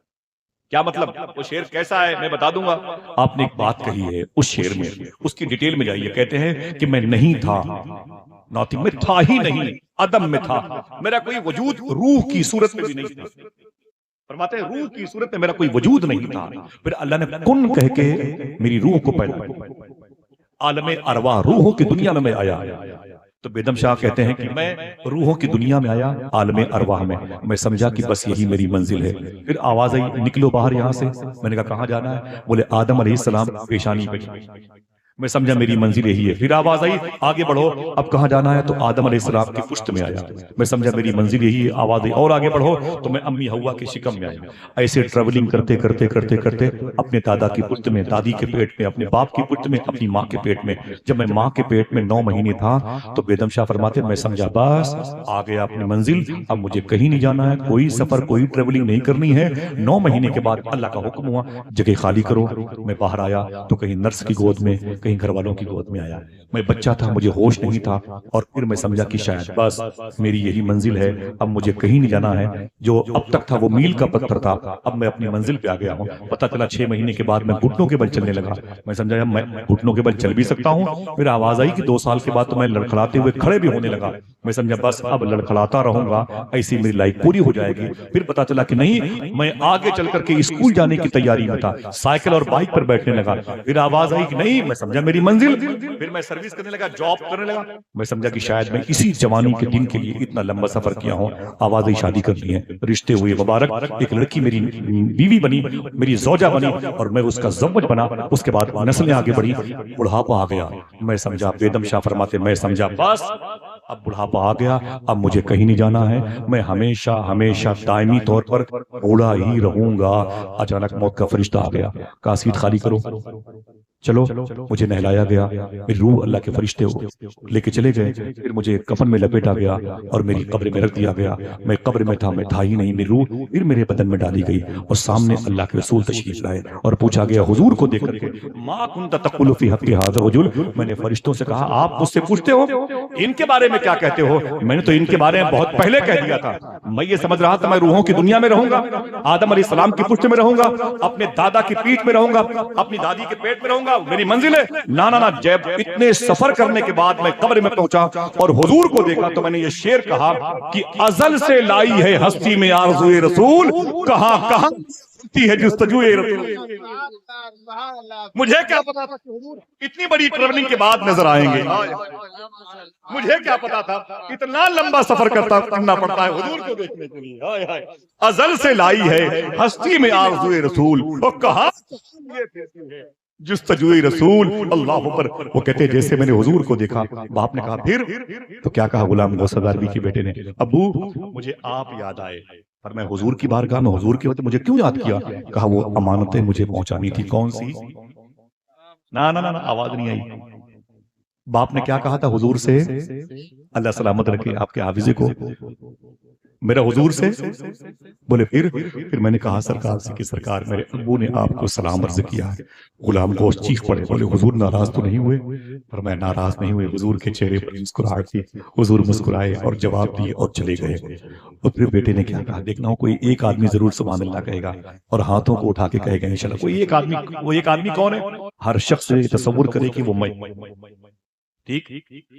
بیٹے نے کیا کہا معلوم ہے؟ ابو یہ تو باتیں حضور کے کرم کی ہیں، آپ آج بھی صبح میری قبر پہ آئے تھے۔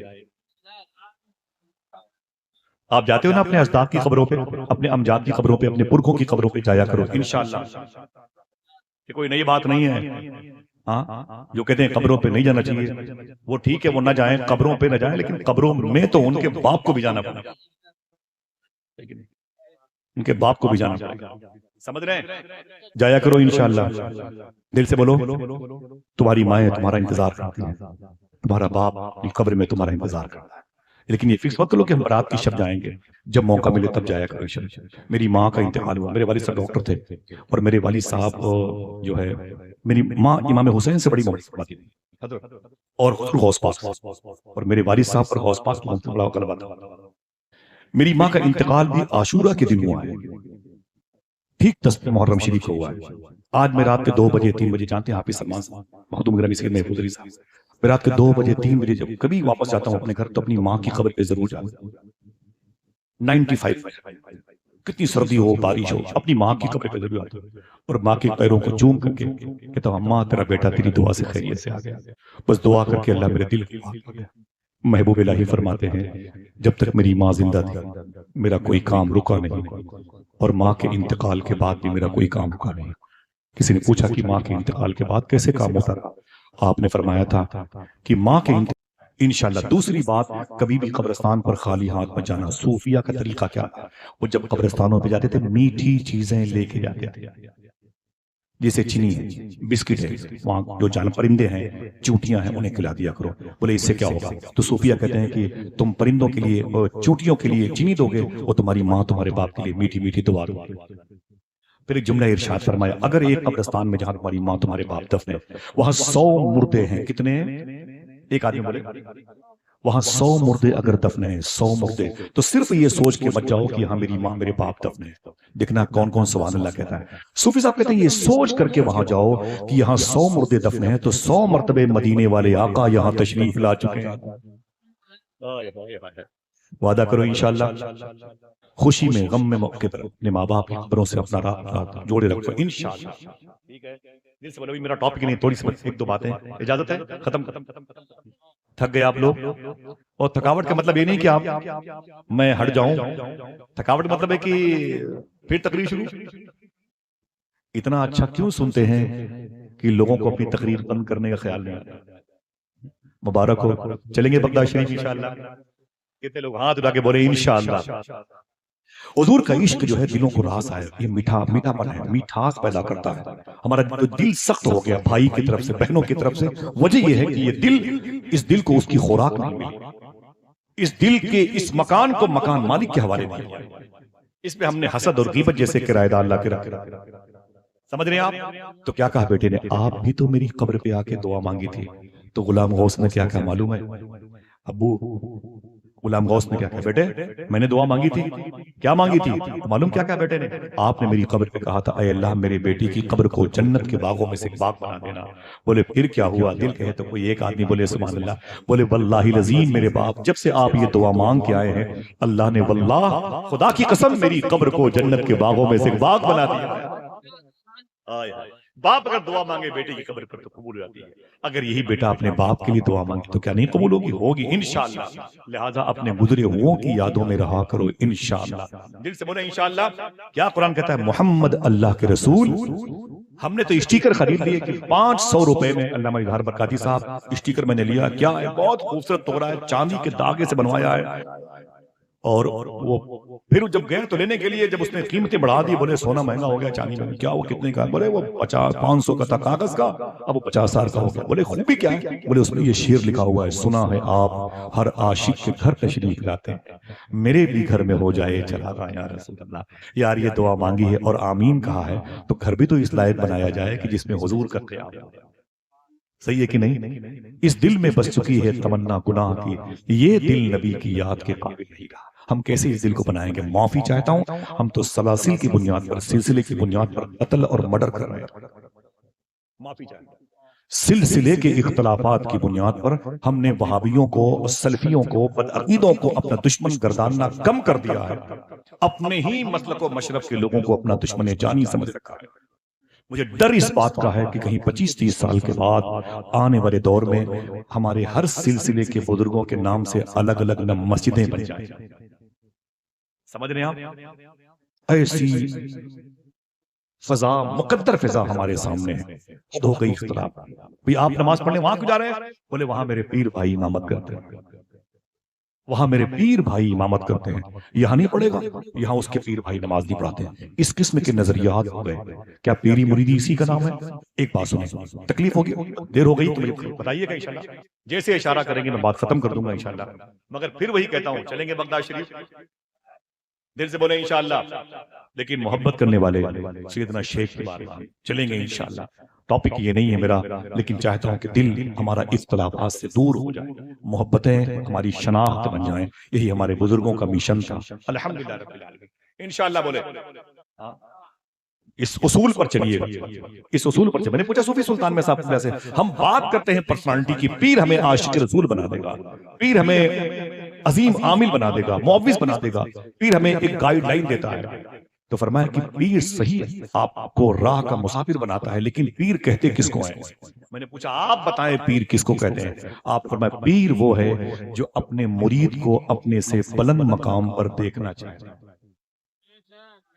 یہ سونے کے قلم سے لکھیے گا یہ جملہ، پیر وہ ہے جو اپنے مرید کو اپنے سے بلند مقام پر دیکھنا چاہتا ہے، جو اپنے مرید کو حضور کا عاشق رسول سمجھے۔ پھر بولے وہ پرسنالٹی پیر کی، وہ پیر نہیں ہے، اونچے اونچے جبہ و دستار، بولے یہ پیر نہیں ہے۔ میں نے کہا پھر میرا پیر کون ہے؟ بولے ایک ڈھانچہ، بولے وہ پیر نہیں ہے۔ میں نے کہا پھر یہ قد و قامت، بولے وہ پیر نہیں ہے۔ جو سمجھے گا وہ ضرور سبحان اللہ کہے گا، دو ہی آدمی ہوں۔ میں نے کہا پھر پیر کسے کہتے ہیں؟ فرمایا کہ پیر جو ہے نا کسی ڈھانچے اور پرسنالٹی باڈی کو نہیں کہتے۔ میں نے کہا کسے کہتے ہیں؟ فرمایا جب تم نے اپنا ہاتھ اپنے پیر کے ہاتھ میں دیا تھا تو پیر صاحب نے کہا تھا وعدہ کر کہ جھوٹ نہیں بولوں گا، یہ سچ بولنا، یہ کیریکٹر تیرا پیر ہے۔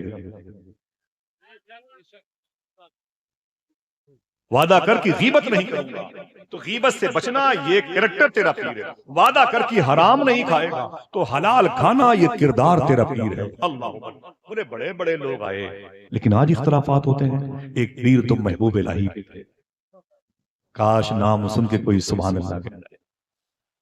یہی شہر ہے قریب میں بدایوں شریف، جہاں کی زرخیز سرزمین کی کوکھ سے نکلے ہیں۔ دہلی میں سرکار صابر پاک کے پیر بھائی بن کے لیٹے ہوئے۔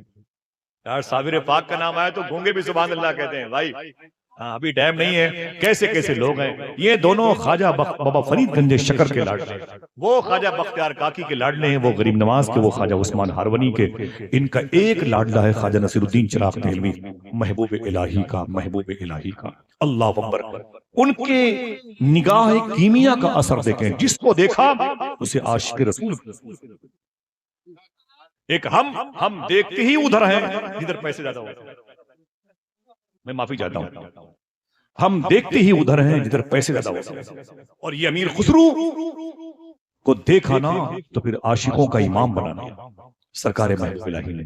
اتنی محبت حضور کی ان کے دل میں ڈال دی کہ مرید کے دل میں اپنے پیر کا عشق خوب پیدا ہو گیا۔ تو پیر صاحب نے کیا کہا، اے امیر خسرو ادھر آ۔ بولے کیا بات ہے حضور؟ فرمایا میری لمبی زندگی کے لیے دعا کیا کر، میری لمبی زندگی کے لیے دعا کیا کر۔ فرمایا حضور اس سے کیا ہوگا؟ آپ زندہ رہیں کروڑوں سال، میری دعا ہے، لیکن آپ یہ بات مجھ سے کیوں کہہ رہے ہیں؟ لیکن حضور بڑی بات ہے، بڑوں کے سامنے بڑی بات ہے۔ فرمایا اے میرے خسرو میری لمبی زندگی کے لیے دعا کیا کر۔ کہا اس سے کیا ہوگا؟ کہا سن خسرو، اس لیے کہ جب تک میں زندہ ہوں تب تک تو زندہ ہے، اگر میں گیا تو تو بھی چلا جائے گا، میرے جانے کے بعد وہ نہیں ٹھہر پائے گا،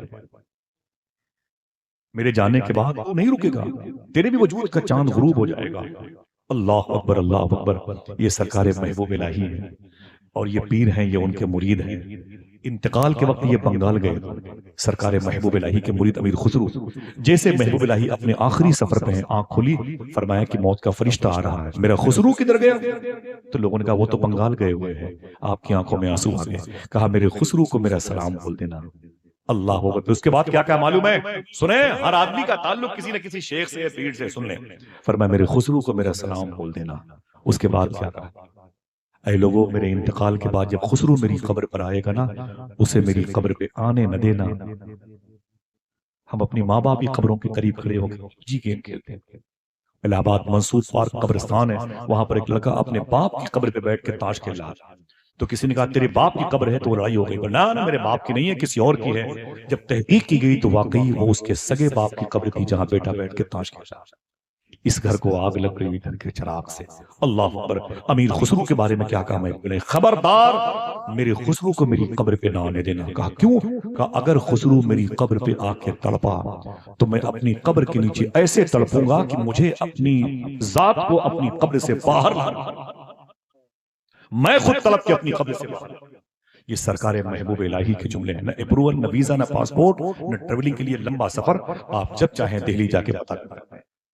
سمجھ رہے ہیں؟ آج سے 25 سال پہلے مجھے عمر قریشی گورکھپوری نے، غزل کے مشاعرے کا بہت بڑا ناظم تھا، اس نے یہ 4 مصرے دیے تھے کہ میرے لفظوں کو محبت کی گواہی مل جائے، مجھ کو بھی مملکت شیر کی شاہی مل جائے، میں بھی خسرو کی طرح رقص کروں، شیر کہوں، کاش مجھ کو کوئی محبوب الہی مل جائے۔ اللہ اکبر، اللہ اکبر۔ تو امیر خسرو نے کیا کہا؟ وہ بنگال میں تھے اور آپ کا انتقال ہو گیا۔ سرکار محبوب الہی کا عشق دیکھو، ایک مصرع نہیں کی، محبت کی ہو تو جانو، ہے نا، اور کی ہو تو جانو، محبت کی ہو تو جانو، اب جس سے کی ہے اسی کے بارے میں جانتے ہیں. ہمیں پیسے چاہیے، ہمیں دولت چاہیے، ہمیں حرص و حوث کی منڈی میں نہ ہے. اللہ اکبر، اللہ اکبر. دعا کرو اس مبارک مجلس کا 60 سال سے انعقاد ہو رہا ہے، اللہ ہزاروں ہزار حضور کی امت کی مغفرت فرمائے. اس مبارک مجلس نور کے توسل سے انشاءاللہ، دل سے بولے انشاءاللہ. بچوں کا عشق آپ پہچانے، ان کے اندر حضور کی محبت کا چراغ ہونا چاہیے. تو کیا کہا؟ جیسے ہی خسرو کو پتا چلا میرے پیر کا انتقال ہو گیا ہے، تڑپ گئے، اس قدر روئے کہ آنکھیں سرخ ہو گئیں. اور جیسے تیلی بھاگ کے آئے اپنے پیر کے روزے پر گئے تو مریدوں نے قبر شریف کو گھیر رکھا تھا اور پکڑ لیا. خسرو تم اندر نہیں آ سکتے. کہا کیوں؟ کہا کہ محبوب الہی نے منع فرمایا، تم اندر نہیں جا سکتے. منع فرمایا. چیخ مار کے روئے، کپڑے پھاڑ دیے، اپنے بالوں میں مٹی کے گرد و غبار میں قبضہ کر رکھا تھا، ہونٹ پڑ گئے تھے، پیروں میں چھالے پڑ گئے تھے، چلپتے رہے اور ایک جملہ کہتے رہے، او گئے بالم ارے ارے ندیا کے پار. یہ جملے ہیں، یہ 600 سال پہلے کے جملے ہیں امیر خسرو کے. او گئے بالم ارے ارے ندیا کے پار. اللہ اکبر. روتے رہے اور فرمایا کہ زمین پر گر پڑے. لوگوں نے تسلی دی، سکوت، سائلنٹ اور جمود کا سلسلہ ختم ہوا تو آپ نے آنکھیں کھولی. کہا مجھے میرے پیر کے پاس جانے دو. لوگوں نے کہا کہ جاؤ، اس شرط پر چیخنا نہیں، تڑپنا نہیں، ورنہ محبوب الہی نے کہا میں تڑپ کے قبر سے باہر آ جاؤں گا. تو آپ نے کہا وعدہ کرتا ہوں میں چیخوں گا نہیں، تڑپوں گا نہیں. اللہ اکبر. سرکار امیر خسرو اپنے مبارک پیر کے قریب گئے اور آنکھیں بند کی، قبر شریف کے نیچے اپنے پیر کے جلوے دیکھے. کیا دیکھا؟ کہ میرا پیر مبارک سفید چادر اوڑے ہوئے لیٹا ہوا ہے اپنی قبر میں. محبوب الہی کا اتنا چہرہ کھلا ہوا تھا، آپ کی زلفیں پر آئی ہوئی تھی. کالی زلفیں اگر چہرے پر آ جائیں تو لگتا ہے، کالی زلفیں چہرے پر آ جائیں تو لگتا ہے شام ہو گئی ہیں. اردو زبان کی ڈلیوری نہیں تھی، یہی اوتھی زبان سنسکرت سے مکس اس وقت رائج تھی. تو سرکار امیر خسرو نے آنکھیں بند کی اور اپنے پیر کے چہرے مبارکہ پہ وہ لٹیں دیکھی، زلفیں دیکھی، بلیک رنگ کی کالی کالی زلفیں. تو ایک شعر کہا تھا، گوری سوئے سیج پر مکھ پر ڈالے کیس، چل خسرو گھر سانجنا پیا گئے ہو بدیس. اے خسرو تیرے پیر کے چہرے پر کالی زلفیں اس طریقے سے ہے کہ ان کی زندگی کی شام یہ بتا رہی ہے کہ خسرو تیری بھی زندگی کی شام ہو گئی ہے. یہ ان کی زندگی کا آخری شعر تھا، اس کے بعد ان کا انتقال ہو گیا. جب کوئی اپنے پیر کی محبت میں فنا ہو جائے تو پیر اس کے بارے میں یہ کہے شریعت اجازت دیتی تو میں اسے اپنی قبر میں لے کے جاتا. ذرا سوچو اس پیر کے توسط سے اگر دل حضور کی محبت کا آئینہ گاہ بن جائے، حضور کی محبت کی جلوہ گاہ بن جائے، اللہ اکبر اللہ اکبر، تو کتنے درجات کو طے کرنے والی عظیم صورتیں پیدا ہوں گی. قرآن کہتا ہے محمد الرسول اللہ، محمد اللہ کے رسول. کیا کہا؟ محمد اللہ کے رسول. بہت بہت شکریہ آپ کا. آپ بس دعا کرو کہ اللہ ہمارے دلوں کو پاک کر دے انشاءاللہ. یہ عشق اسی وقت سینے میں آئے گا جب ہمارے دسترخوان حلال رزق سے مالا مال ہوں گے. ایک آدمی درمیان سے کھڑے ہو کر کے ایک نعرہ بلند کرے، اس کے بعد صرف 1 سے 1.5 منٹ کی بات اجازت دیجیے. ذرا ہاتھوں کو اٹھائیں بھائی. کیا ہے؟ اچھا قرآن شریف ہے. سیدنا شیخ کرم زندہ باد.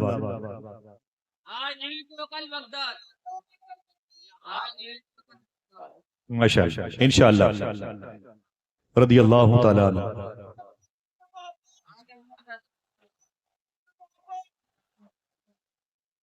رضی اللہ تعالی سبحان اللہ رضی اللہ تعالی.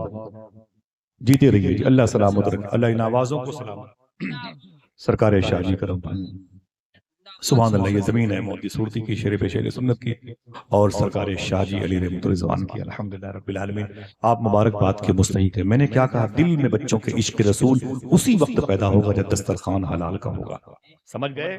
جب دسترخوان حلال. آپ مت سوچے کہ حالات ہندوستان کیسے ہیں، کہاں بلڈوزر چل رہا ہے، کہاں مسجد گرائی جا رہی ہے، کہاں جو ہے آستانے گرائے جا رہے ہیں. نا نا نا نا، کوئی ٹینشن کی بات نہیں ہے. یہ کوئی بھی ٹینشن کی بات نہیں ہے۔ ایک بات یاد رکھ لو، جو دین طائف میں نہ مٹا وہ کبھی نہ مٹے گا، جو دین شیب ابی طالب میں نہ مٹا کبھی نہ مٹے گا، جو دین کربلا میں نہ مٹا وہ کبھی نہ مٹے گا۔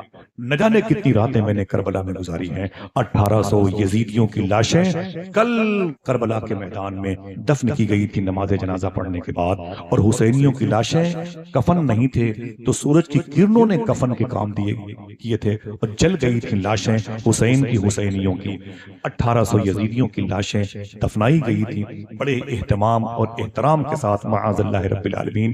لیکن آج کا یہ عالم ہے کہ اگر آپ کربلا جاؤ گے تو آپ کو 15-20 کلومیٹر دور سے حسین کے گنبد پر 40 ٹن سونے لگے ہوئے چمک دے کر کے بتاتے ہیں نہ یزید کی وہ جفا رہی، نہ زیاد کا وہ ستم رہا، جو رہا تو نام حسین کا جسے زندہ رکھتی ہے کربلا۔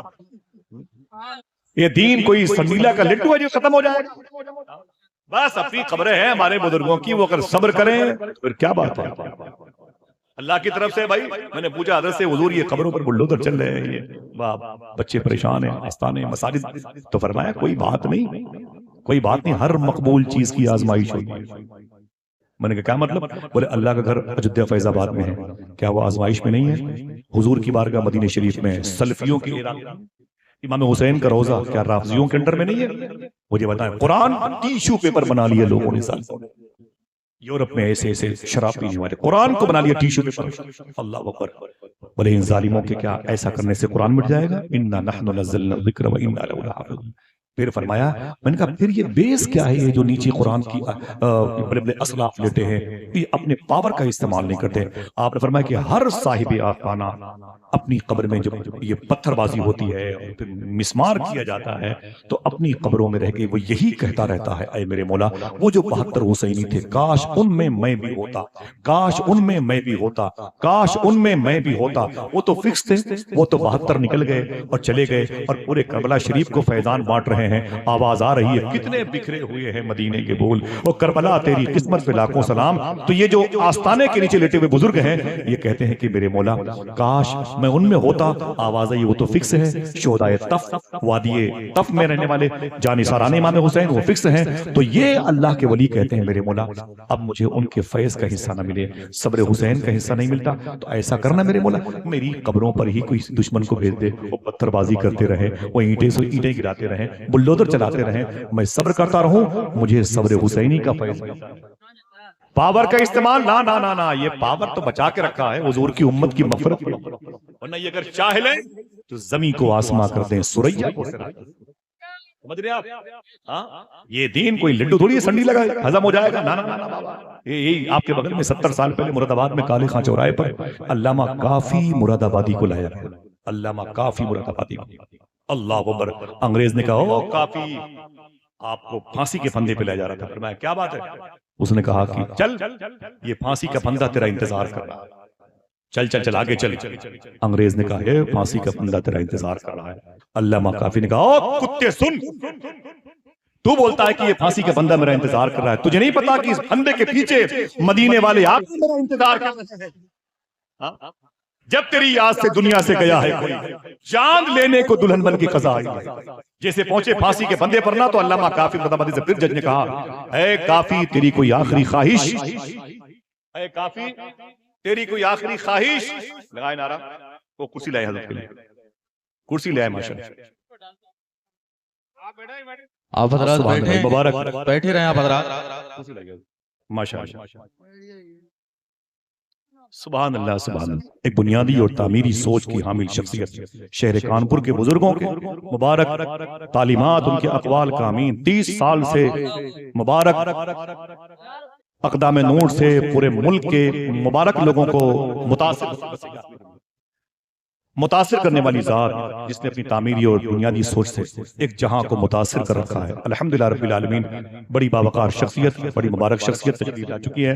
ذرا پھر سے اپنے ہاتھوں کو اٹھا کے بولے لبیک یا رسول اللہ، اونچی بولے لبیک یا رسول اللہ۔ میں چاہے 10 منٹ بولوں، چاہے 1 گھنٹہ، چاہے 2 گھنٹہ بولوں، لیکن میں اپنی آواز کو پست کرتا ہوں۔ لیکن جب علامہ کافی کا شعر پڑھتا ہوں تو پتہ نہیں آواز باریک ہو جاتی ہے۔ اس نے کہا کہ اے علامہ کافی، او کافی چل چل چل، وہ پھانسی کا پھندا تیرا انتظار کر رہا ہے۔ چپ چپ چپ، پھانسی کے پھندے کے پیچھے مدینے والے آقا میرا انتظار کر رہے ہیں۔ اس نے کہا تیری کوئی آخری خواہش؟ تو آپ نے کیا کہا تھا؟ میری آخری خواہش یہ ہے کہ میں اس پھانسی کے پندے پر کھڑے ہو کر کے حضور کی ایک نعت پڑھنا چاہتا ہوں۔ یہ ہے محمد رسول اللہ، بڑے لطیف ہیں، نازک سے گھر میں رہتے ہیں، میرے حضور میری چشم تر میں رہتے ہیں، قیام ان کا نہ فرش زمین عرش بری، وہ اپنے چاہنے والوں کے گھر میں رہتے ہیں۔ وہ چاہنے والوں کا گھر تھا۔ فرمایا کہ اے کافی تیری کوئی آخری خواہش؟ فرمایا اس پھانسی کے پندے پر کھڑے ہو کہ میں حضور کی نعت پڑھنا چاہتا ہوں۔ تو جج نے کہا پڑھ لے یہ تیری آخری نعت ہوگی، پڑھ لے۔ تو آپ نے کہا ظالم سن، کیا بولتا ہے؟ یہ تیری آخری نعت ہوگی؟ سن، جو نعت آج پڑھ کر کے جاؤں گا صبح قیامت تک وہ نعت ہر مجلس میں پڑھی جاتی رہے گی، جس کے بول یہ ہے کوئی گل باقی رہے گا نہ چمن رہ جائے گا۔ ذرا ہاتھوں کو اٹھا کے بولو بس رسول اللہ کا، ذرا اونچی بولو بس رسول اللہ کا۔ اطلس و کم خواب کی پوشاک پر نازا نہ ہو، اس تنے بے جان پر خاکی کفن رہ جائے گا۔ مجھے بتایا یہ دین کوئی مٹنے والا ہے؟ جو طائف میں نہ مٹا وہ کبھی نہ مٹے گا، جو شیب ابی طالب میں نہ مٹا وہ کبھی نہ مٹے گا، اور جو کربلا میں نہ مٹا وہ کبھی نہ مٹے گا۔ حضور کا عشق ہماری شناخت ہے، حضور کی محبت ہماری پہچان ہے، حضور کا ذکر ہماری شعار، ہماری نشانیاں ہیں، ہمارے آئین میں، آرٹیکل میں، قانون میں، لا میں داخل ہے۔ ہم زندہ ہیں تو حضور کے لیے اور مریں گے تو حضور کے لیے، اور کہتے رہیں گے ازل سے لائی ہے ہستی میں آرزوئے رسول، کہاں کہاں لیے پھرتی ہے جستجوئے رسول۔ دعا کرو حضور کے عشق کے لیے ضروری ہے کہ ہمارے دسترخوان پاک اور صاف اور طیب ہوں۔ میں معافی چاہتا ہوں کبھی زندگی میں کوئی بات شرع کے خلاف میری زبان سے نکلی ہو، میں توبہ کرتا ہوں۔ استغفر اللہ ربی من کل ذنب واتوب الیہ، لا الہ الا اللہ محمد رسول اللہ صلی اللہ علیہ وسلم۔ سنسان ہے فضا، بڑی اندھیری رات ہے، رہبر خاموش ہیں تو لٹیروں کی گھات ہے۔ اے رہزنوں یہ جان لو، یہ جسم لوٹ لو، یہ دل نہ دوں گا، اس میں مدینے کی بات ہے۔ پھر کسی موقع پر ملاقات ہوگی، اجازت دیجیے، السلام علیکم ورحمۃ اللہ۔